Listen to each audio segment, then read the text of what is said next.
কবিতা আর বৌদ্ধ দর্শন দুটি ভিন্ন পথ মনে হলেও গভীরে গেলে দেখা যায় তারা একই নদীর দুই তীর। উভয়ে মানুষের মন, জীবন, দুঃখ, সৌন্দর্য ও মুক্তির সন্ধান করে। বৌদ্ধ দর্শন বলে সত্যকে সবসময় শব্দে ধরা যায় না, গভীর নীরবতায় তা অনুভব করতে হয়।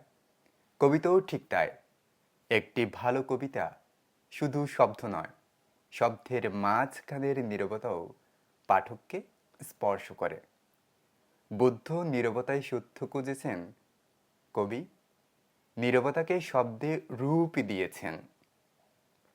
বৌদ্ধ ধর্মের অন্যতম মূল শিক্ষা হল অনিত্যতা, সবকিছু পরিবর্তনশীল। কবিতারও বড় একটি বিষয় হল ক্ষণিক সৌন্দর্য। ঝরে পড়া ফুল, অস্তগামী সূর্য, বৃষ্টির শব্দ, শিশুর হাসি। কবি জানেন এগুলো চিরস্থায়ী নয়, আর সেই ক্ষণস্থায়িত্বই তাদের সুন্দর করে তোলে। জীবনানন্দ দাশ, রবীন্দ্রনাথ ঠাকুর আরও অনেক কবির লেখায় এই অনিত্যতার বোধ স্পষ্ট। বৌদ্ধ দর্শন আমিকে আঁকড়ে ধরার প্রবণতাকে দুঃখের কারণ বলে। সত্যিকারের কবিতাও অনেক সময় ব্যক্তিগত অহংকে অতিক্রম করে বৃহত্তর জীবনের সঙ্গে মিলিত হতে চায়।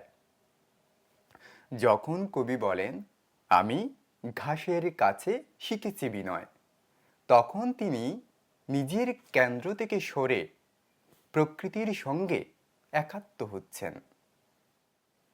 বৌদ্ধ দর্শনের হৃদয় হল করুণা, কবিতার হৃদয়ও করুণা।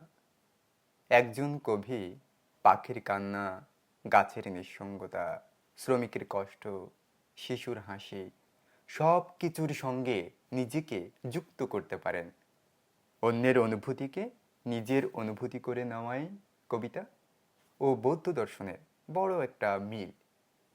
বৌদ্ধ ধ্যান শেখায় এই মুহূর্তেই সম্পূর্ণভাবে উপস্থিত থাকো। কবিতাও আমাদের বর্তমানকে দেখতে শেখায়। একটি পাতা নড়ছে, একটি পাখি ডেকে উঠল, বাতাসে মুখ ছুঁয়ে গেল।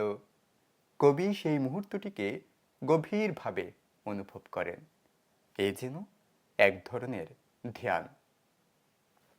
বৌদ্ধ দর্শন যদি জিজ্ঞেস করে তুমি কে, যদি তোমার সব পরিচয় খুলে যায়, আর সেখানে কবিতা জিজ্ঞেস করে তুমি কি অনুভব করো যখন তুমি শুধু মানুষ হয়ে ভাবো, দুটি প্রশ্নের উত্তরেই শেষ পর্যন্ত আমাদের হৃদয়ের দিকে নিয়ে যায়। এখানেই কবিতা ও বৌদ্ধ দর্শনের একটা গভীর মিল রয়েছে।